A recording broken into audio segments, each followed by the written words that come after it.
This tutorial is for my amber beanie, which is basically a lot like my bonfire beanie, but it is a longer folded brim and has a pom on there. You can do it with or without the pom.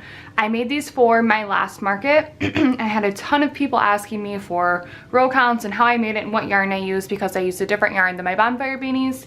So I thought I'd do a quick tutorial for you guys on that. So I have my king size Addy. If you have a loops and thread machine or the other off-brand machine, the pink and white one that I recommended before, you guys have less needles on your machines, so your hats may come out a little bit tighter or smaller, more towards a children's size or teen size than adult. Besides getting a machine with more needles, the only thing I can recommend is to use really, really loose tension, like almost non-existent tension, for this pattern to work.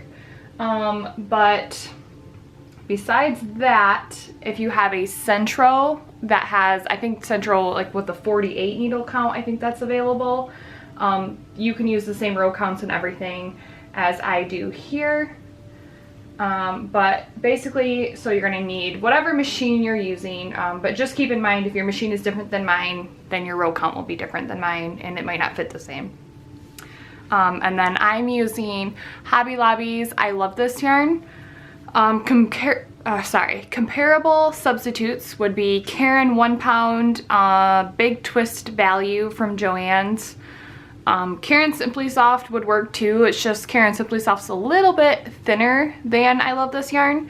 But this is a yarn that I have been using a ton of this market season and I am obsessed. It washes really well. It's really, really great. We're going to cast on with our skein of yarn, and I just like to leave like an 18-inch long tail approximately, cast onto the first black hook, and then clear my row counter. If you have an analog row counter, clear that as well. But keep in mind that if you have an analog row counter, you actually have a more updated Addy. The digital row counters they found were having issues with static electricity, and they went back to the analog ones. I took my Addy apart to grease it up, and I don't think I set everything right back in because it's a little catchy sometimes, but it still works fine. So what we're going to do is we're going to slide that back closed now, and we are going to crank out 135 rows. So that was just a normal regular cast on, going in front of the hook, behind the hook, in front of the hook, behind the hook, just like I've done in my bonfire beanie and twist headband. And now we are just going to crank out 135 rows. I always like to keep this yarn loose over here as best as you can to make sure that your tension is consistent, and then I just let the yarn kind of slide through this hand right here as I hold on to my counter, since I don't have my Addy attached to the table because it makes it a little bit harder for tutorials. But we are going to crank out 135 rows, and then I will show you guys what the next step is.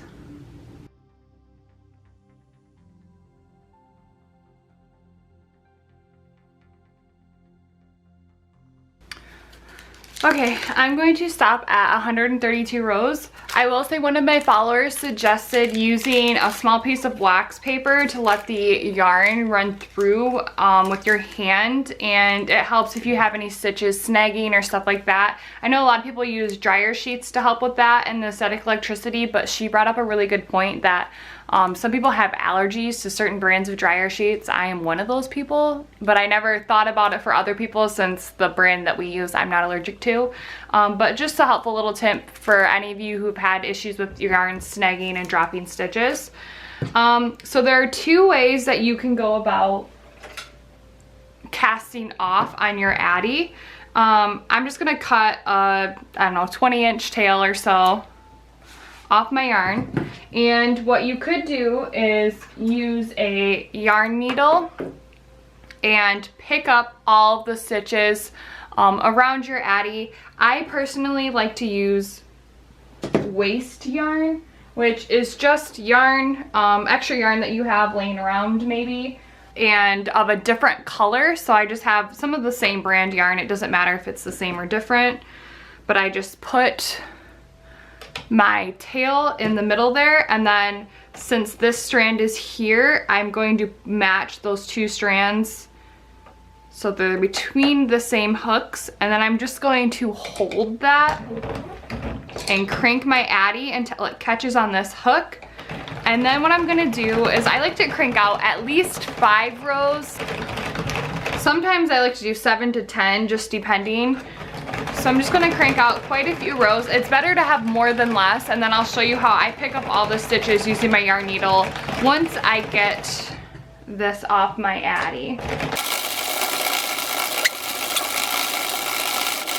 Okay, and then once I have a few rows like that, I'm just gonna cut my waste yarn, and then I'm just going to throw the tail in the middle, get it out of my yarn guide. Make sure you close this again because you don't want to be hitting it with your machine when you go around. You quit. No. And you're just going to crank.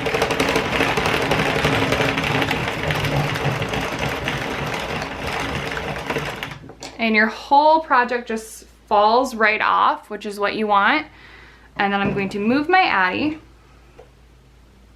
And this is what my tube looks like. I'm going to like stretch it out a little bit. And then I'm going to give you guys measurements real quick so that you can still measure it on your machine. You would just leave it attached and pull it up and do the same measurements. But my tube is approximately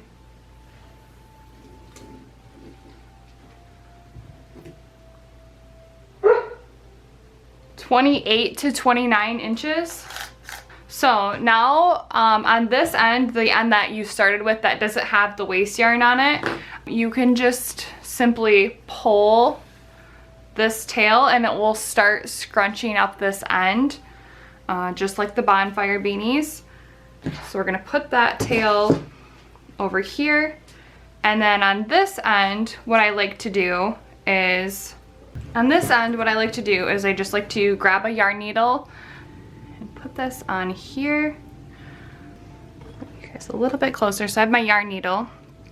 And then what I do is I go around and I pick up all of the stitches that I have on here. So I'm gonna go through and pick up all of the white. And I just like to do a couple at a time. And I find this is a lot easier than picking them all individually off the machine and trying to crank it around. I've gotten a lot faster at this method the more that I've done it as well. Whatever one you prefer will work.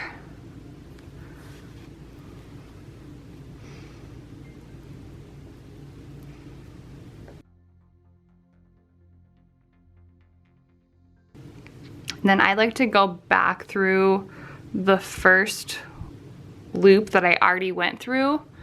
Like right here, I've already gone through that one just to make sure that I don't miss the last one, because that has happened to me a few times. And then now I just pull the end of my waste yarn and just unravel it. I like to just ball this waste yarn up and then use it again for my next project. So you can keep using the waste yarn over and over again, and then you don't have to waste anymore. This is a great thing to do with like the ends of a skein that it's not really enough to do a project with. Okay, so now what I'm gonna do is I'm gonna reach through my tube here, and then I'm just gonna cut this and cut this one so they're not so long. And I'm just gonna I'm gonna hook this end and pull it through so that both of my ends are down here. I'm gonna cinch the inside one closed, and then I'm going to cinch the outside one closed. And then I'm going to take my two tails and I'm just going to simply knot and pull snug. Don't pull too tight, you might rip your yarn, which would not be good. But I just like to do a couple knots. And then now we can just take our yarn needle. I like to just go right back through this top hole if I can. And you don't want to go through both layers of fabric. You just want to go through one and leave the tail end so that it's between the two layers, so you're not poking through on the bottom side at all. It's just between the two layers like that. I'm gonna do that with my second piece.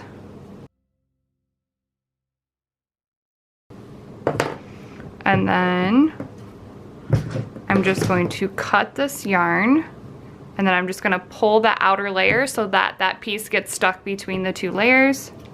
Same with this one. And then now our ends are in there. So for this beanie, I just like to fold it up like this. I fold it up like this. Another option is you could take your yarn needle and some additional yarn and actually sew. You could actually sew this brim. Let me see what I got here for a tail. So that it's like a double brim beanie with the brim underneath. When I do that, what I do is just go down and up and down and up like that. And you would continue that same stitch pattern all the way around. And then when you'd flip the beanie inside right,